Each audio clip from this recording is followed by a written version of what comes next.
Hello my dear students, welcome back in YouTube channel R K Rai sir. So my dear students, आज हम आपको बता रहे हैं कि जो हमारा काव्य खंड है और गद्य खंड है क्षितिज भाग 2 का, उसमें से काव्य खंड में से एक कविता का टुकड़ा आना है जिसको हम पद्यांश बोलते हैं, जिसकी हमें संदर्भ प्रसंग सहित भावार्थ लिखना होगा। 3 नंबर का ये प्रश्न आएगा।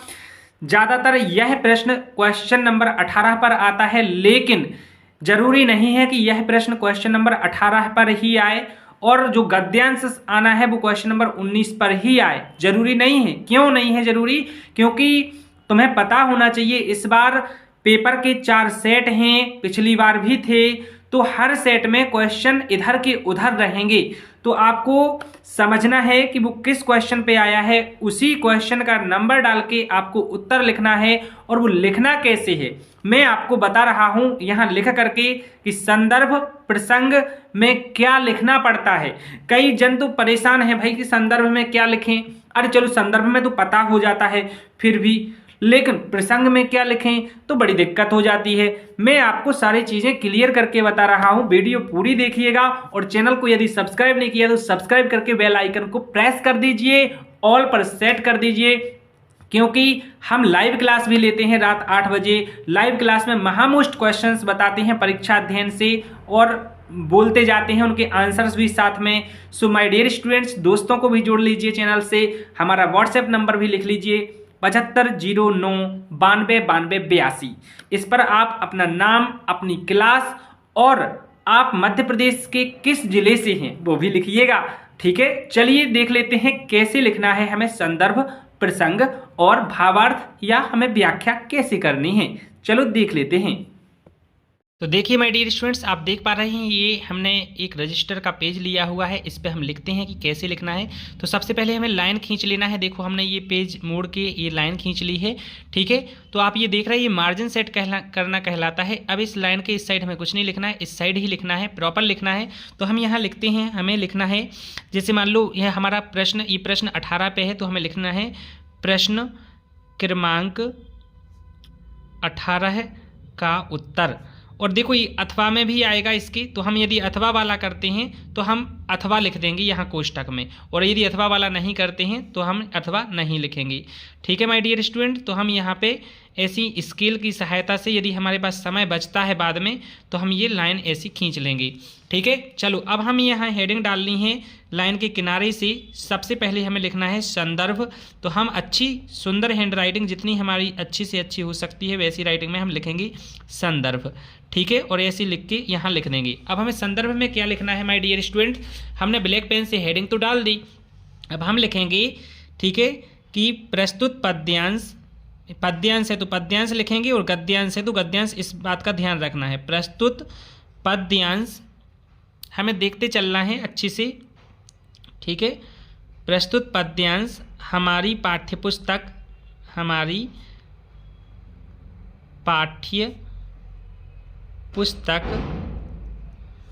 क्षितिज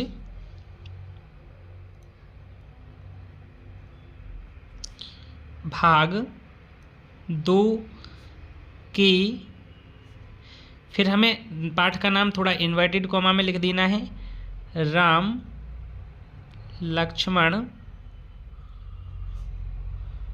परशुराम संवाद।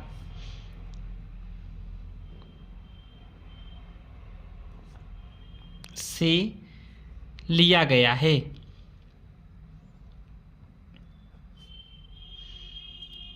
ठीक है, ऐसा हमने लिख दिया। अब हमें इतना सा नहीं लिखना है, इसमें ये भी लिखना है कि इसके कवि कौन हैं।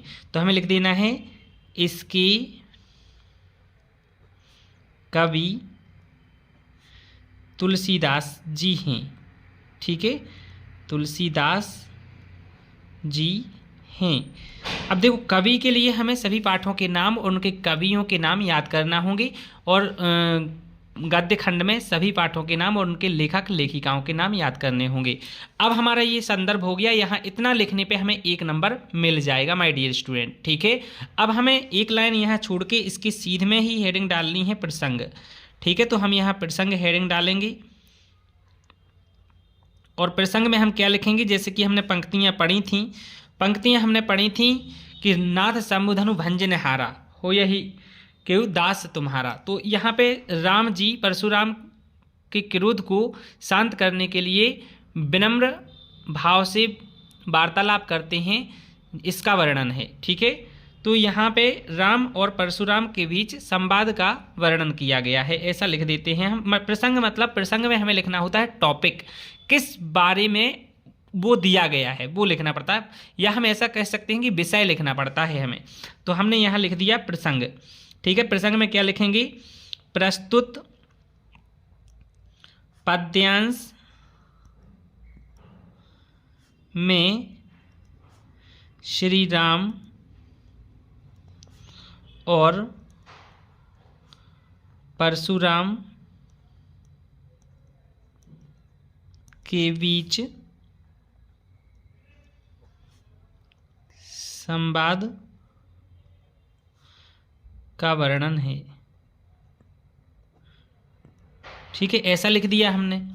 अब हम भावार्थ लिखेंगे, तो हम इसके एक लाइन छोड़ के हेडिंग डालेंगे, तो प्रसंग लिखने से भी हमारा 1 नंबर यहाँ मिल गया हमें। ठीक है, तो 2 नंबर तो हमारे इतने हो जाते हैं संदर्भ प्रसंग के। अब हमें भावार्थ लिखना है, तो भावार्थ में हमें चारों पंक्तियों का अर्थ लिखना होता है माय डियर स्टूडेंट। तो हम यहाँ हेडिंग डालेंगे भावार्थ। ठीक है, भावार्थ लिखेंगे और प्रॉपरली हम यहाँ पे लिखेंगे। ठीक है, तो देख लेते हैं हमें लिखना है। जैसे पहली पंक्ति है नाथ शंभुधनु भंजन हारा, तो यहाँ पे हमें लिखना है भगवान श्री राम,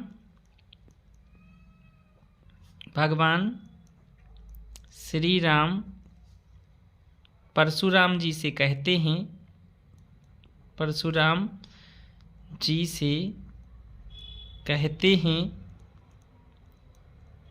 कि क्या कहते हैं कि शिवजी को के धनुष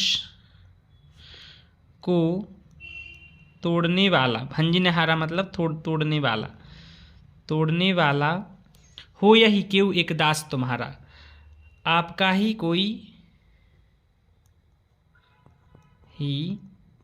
कोई दास होगा।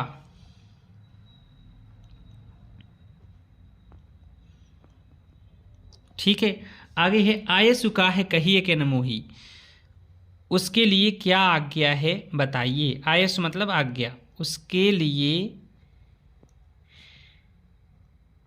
क्या आज्ञा है। ठीक है, सुने रिसाई बोले मुनि को ही बताइए, ऐसा लिखने पहले हम। ठीक है, यह सुनकर परशुराम जी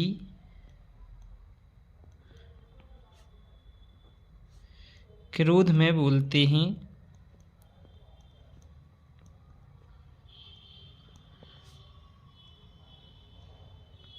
कि क्या बोलते हैं, सेवक सो जो करे सेवकाई। सेवक वो होता है, सेवक वो होता है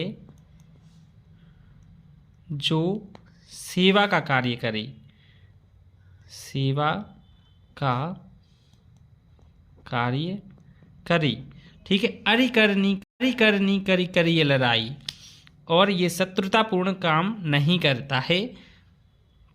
ठीक है, शत्रुता पूर्ण कार्य करके लड़ाई नहीं करता। अब लास्ट लाइन है सुनहु राम जो ही शिव धनु तोरा, सुनो राम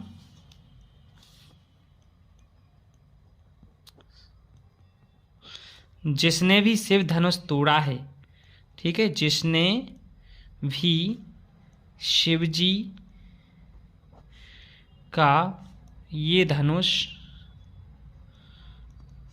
तोड़ा है, वह सहस्रबाहु सम सो रिपु मूरा, वह सहस्रबाहु के समान मेरा शत्रु है। ठीक है, तो माय डियर स्टूडेंट्स, इसमें इस टाइप से आपको लिखना है।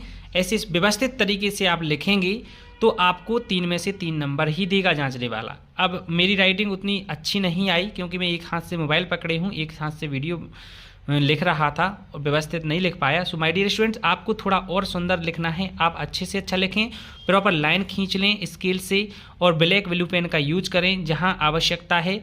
ठीक है, और थोड़ा ये स्पेस देते जाएं, जैसे संदर्भ के बाद एक लाइन, प्रसंग के बाद एक लाइन, इस प्रकार से आपको। ऐसे ही आप यदि गद्य की व्याख्या करेंगे संदर्भ प्रसंग से, तो संदर्भ में गद्य में क्या करना है आपको, प्रस्तुत गद्यांश हमारी पाठ्यपुस्तक क्षितिज भाग 2 के, और जिस भी पाठ का वो लिया पहचानना है आपको, उस पाठ का नाम और उसके लेखक या लेखिका का नाम आपको लिखना होगा। ठीक है, प्रसंग में उसका टॉपिक, जिस टॉपिक पे बात की गई होगी, और भावार्थ में आपको वहाँ व्याख्या लिखनी होती है, तो व्याख्या में आपको उसी का व्याख्या कर देना है। ठीक है, so my dear students, I hope आपको समझ में आ गया होगा कि संदर्भ प्रसंग में करना क्या होता है। तो माय डियर स्टूडेंट्स, अभी आपने देखा है कि हमें कैसे संदर्भ लिखना, कैसे प्रसंग लिखना और कैसे व्याख्या करनी है, चाहे वो भावार्थ हो या व्याख्या हो। सो माय डियर स्टूडेंट्स, इतना आप कर लेते हैं तो अब चैनल को सब्सक्राइब कर दीजिए और हमें दीजिए इजाज़त अगली वीडियो बनाने के लिए, अगले इंपॉर्टेंट क्वेश्चंस आपको समझाने के लिए। जो भी टॉपिक में आपको दिक्कत है सो हमें मैसेज कर दीजिए, हमारा व्हाट्सएप नंबर लिख लीजिए 7509929282। जय हिंद, वंदे मातरम।